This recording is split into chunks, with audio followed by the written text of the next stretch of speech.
Když si užijeme tady tu radost toho pití, tak ho musíme vlastně vůbec rozdělat, to šampaňské. Jaké jsou způsoby toho, jak ho můžeme otevřít?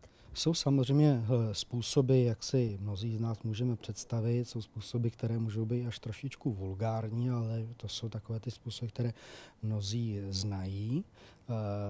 Já bych možná zdůraznil jeden takový speciální způsob, kdy dojde k odstranění vlastně toho ochranného alobalu, k odstranění vlastně té expediční akrafy, což je ten drátěný košíček, a potom vlastně pokud se jedná o servis v takzvaném košíčku, tak se používají takové speciální kleště.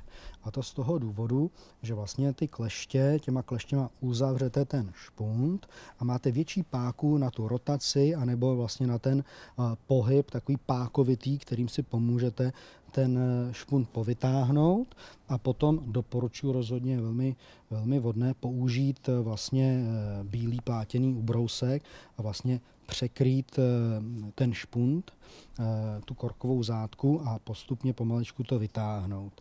Jsou určité způsoby takového střílení a podobně, nicméně dojde k prudkému vlastně takovému potlaku a prudkému okysličení toho vína, což tomu vínu nedělá samozřejmě moc dobře. Potom je ten způsob, který se samozřejmě používá naprosto standardně v otevření té láhve v ruce. A třetí způsob je takzvaná sabráž, je to vlastně otevření šumivého nebo šampaňského vína pomocí speciální šavle.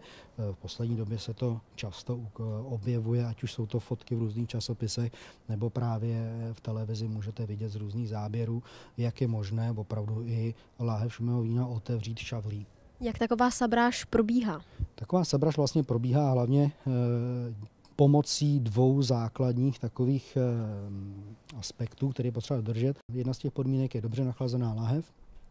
A potom vlastně každá láhev má díky tomu slepení a tomu spojení po své straně prostě má takovou jakoby rýhu, kde došlo k tomu slepení toho skla.